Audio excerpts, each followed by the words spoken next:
കൂടുതൽ വാർത്തകളിലേക്ക് LDFന്റെ തോൽവിയുടെ കാരണങ്ങൾ എണ്ണിപ്പറഞ്ഞ എൻ ഷംസീർ. പയ്യന്നൂരിലും തളിപ്പറമ്പിലും സ്ഥാനാർത്ഥി നിർണയം പാളി. തെരഞ്ഞെടുപ്പ് പരാജയത്തിൽ സ്ഥാനാർത്ഥി നിർണയം, അയ്യപ്പ സംഗമം, വെള്ളാപ്പള്ളിയെ കൊണ്ടു നടന്നതെല്ലാം തിരിച്ചടിയായെന്നാണ് എൻ ഷംസീർ വ്യക്തമാക്കുന്നത്.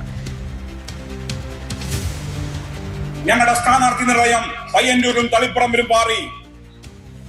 വെള്ളാപ്പള്ളി നടേശൻ മലപ്പുറത്തിനെതിരെ ശക്തമായി ആക്ഷേപിച്ചപ്പോ അതിന് ഞങ്ങൾ പ്രതിരോധിച്ചു. പക്ഷേ പ്രതിരോധ പ്രസ്താവനയിൽ ഒരു ഊക്കുണ്ടായിരുന്നില്ല. ഞങ്ങൾ സ്വയം വിമർശനം നടത്തി. പിന്നെ അയ്യപ്പ സംഘം ഞങ്ങളുടേതല്ല, പക്ഷെ പറഞ്ഞു സർക്കാർ നടത്തിയതാ.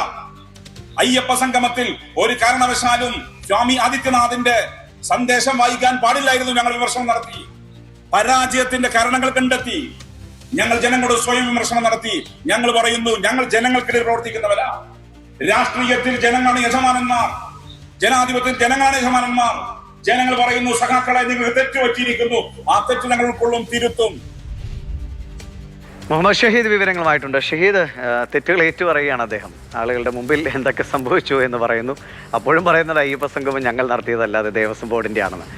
എന്തായാലും ഏറ്റുപറയുക എന്നുള്ളത് വളരെ പ്രധാനപ്പെട്ട കാര്യമാണല്ലോ.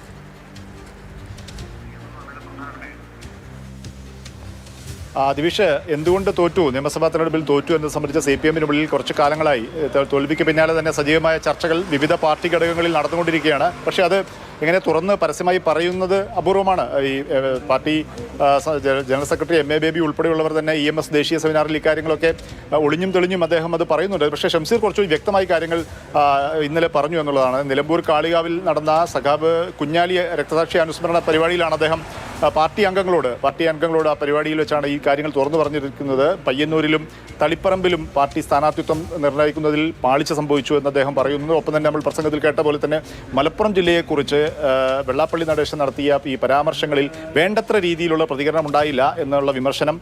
ഒപ്പം തന്നെയാണ് ഈ അയ്യപ്പ സംഗമം നടത്തിയതിൽ യോഗി ആദിത്യനാഥിന്റെ സന്ദേശം വായിച്ചത്. ഇതുൾപ്പെടെ പാർട്ടിക്കെതിരെ ശക്തമായ വിമർശനം പുറത്ത് കുറച്ചു കാലങ്ങളായി തെരഞ്ഞെടുപ്പ് സമയത്തും അതിനുശേഷവും മുമ്പുമൊക്കെ ശക്തമായി ഉയർന്നിരുന്നൊരു വിമർശനമാണ്. ഈ വിമർശനത്തെ ഇപ്പോൾ പാർട്ടി കൂടി അംഗീകരിക്കുന്നു. പാർട്ടി അത് ചർച്ച ചെയ്യുന്നു. അത് സ്വയം വിമർശനപരമായി ഏറ്റെടുക്കുന്നു എന്നുള്ളത് അദ്ദേഹം പറയുന്നു. അത് പാർട്ടി ചർച്ചകൾ അദ്ദേഹം തുറന്ന് പൊതുസമൂഹത്തോടു കൂടി പറയാൻ തയ്യാറാകുന്നു എന്നുള്ളത് അത്യപൂർവമാണ്. CPM-ൽ ഈ കഴിഞ്ഞ കാലങ്ങളിലെ സംഘടനാ രീതി അനുസരിച്ച് പാർട്ടിക്കകത്ത് നടക്കുന്ന വലിയ വിമർശനങ്ങൾ പോലും മാധ്യമങ്ങളിലൂടെ വാർത്തകളായി വരുന്നു എന്നുള്ളതല്ലാതെ പാർട്ടി നേതൃത്വം തന്നെ അത് പുറത്ത് തുറന്നു പറയുന്നു എന്നുള്ളത് ഒരുപക്ഷെ ഈ കഴിഞ്ഞ നിയമസഭാ തെരഞ്ഞെടുപ്പിൽ ഉണ്ടായ തിരിച്ചടിയുടെ ഭാഗമായി പാർട്ടിക്കകത്ത് നടക്കുന്ന ചർച്ചകളുടെ കൂടി പ്രതിഫലനമാണ് എന്ന് ഒരുപക്ഷെ നമുക്ക് കരുതേണ്ടി വരും. ആ തരത്തിൽ ഒരു തുറന്ന ചർച്ചയിലേക്ക് പാർട്ടിക്കകത്ത് നടക്കുന്ന ചർച്ചകളെയും സംവാദങ്ങളെയും കൊണ്ടുപോകാൻ കൂടി പാർട്ടി നേതൃത്വം ഇപ്പോൾ ശ്രമിക്കുന്നു എന്നുള്ളതാണ് ഏറ്റവും ശ്രദ്ധേയമായ കാര്യം.